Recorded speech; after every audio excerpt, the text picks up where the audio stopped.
نے بھیجا ہے امام مالک علی کو خلیفہ نہیں مانتے تھے، یہ کسی کا، اور علی کو خلیفہ اما عائشہ نے نہیں مانا، وہ امام مالک سے زیادہ افضل ہے، رسول اللہ کے گھرانے میں موجود ہے، زوجہ رسول ہے۔ طلحہ زبیر نے نہیں مانا علی کو، معاویہ اینڈ کمپنی سب نے خلیفہ نہیں مانا۔ تو علی کا خلیفہ ہونے کی لیے کسی کا ماننا ضروری نہیں ہے۔ علی کو نبی علیہ الصلوۃ والسلام نے مولت المومنین کہا ہے، ہارون من موسیٰ کی مثل کہا ہے۔ علی کو جس نے خلیفہ مانا ہے نا، وہ انصار اور مہاجرین کی ہی جماعت ہے۔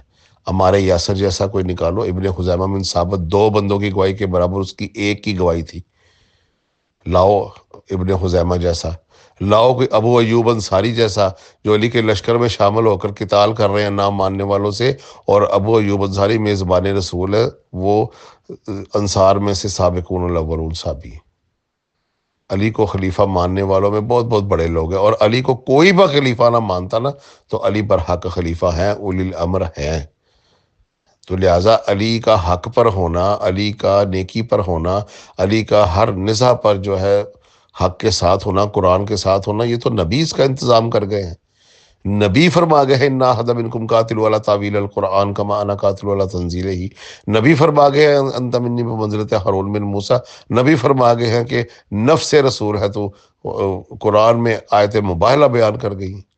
تو لہٰذا علی کے لیے تو نبی سارے انتظامات کر گئے ہیں، چادر تطہیر میں لے کر علی کو نبی علیہ الصلوۃ والسلام کہہ گئے ہیں کہ یطہرکم تطہیرا ہے، تو تیرے سے ہر برائی ہر گندگی اللہ نے دور رکھنی ہے۔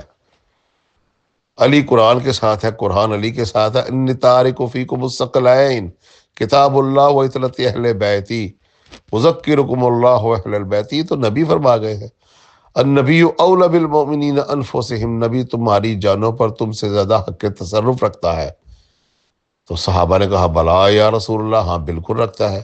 پھر نبی نے فرمایا پھر جان لو من کنتم مولا ہو، جس کی جان پر میں اس سے زیادہ حق کے تصرف رکھتا ہوں، وہ علی مولا ہو، علی بھی تمہاری جانوں پر تم سے زیادہ حق کے تصرف رکھتا ہے۔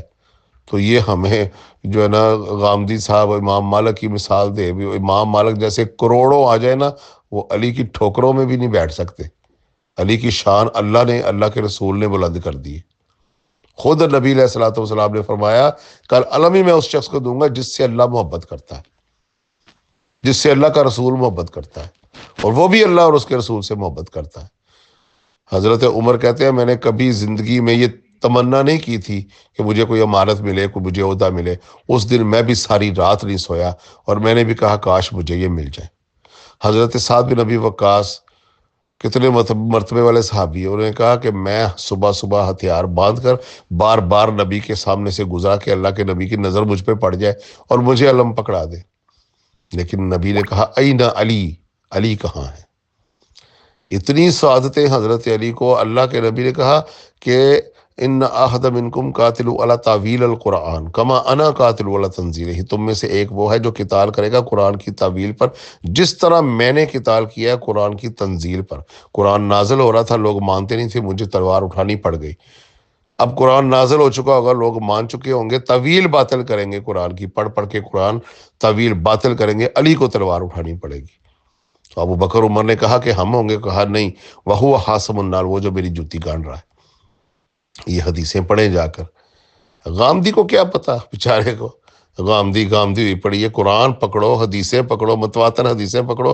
غامدی تو منکر حدیث ہے، اپنی گندگی منوانی ہو تو پھر وہ بھاگتے ہیں کسی نہ کسی کتاب کی طرف، لیکن جب اللہ اور اس کے رسول اور اہل بیت اور خلفائے راشدین کو منوانا ہو تب یہ قرآن و حدیث ان کو نظر نہیں آتا۔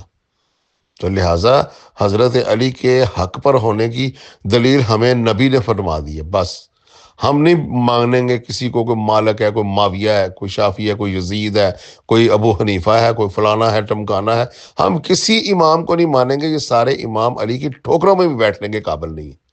ہم نہیں کسی عالم دین کو سنیں گے، ہم اللہ اور اس کے رسول کو سنیں گے۔ اللہ اور اس کے رسول نے حضرت علی کرم اللہ وجہہ کو حق پر اور قرآن کے ساتھ قرار دے دیا ہے، ہر نزاع پر حق پر وہ ہیں۔ علی اگر ابو بکر عمر عثمان کی بیعت نہ کرتے، خدا کی قسم ہم ابو بکر عمر عثمان کو کبھی خلیفہ ہی نہ مانتے۔ ہم تو مانتے ہیں ان کو خلیفہ اس لیے کہ علی ان کی بیعت کر لی۔ پروف کرو وسیلہ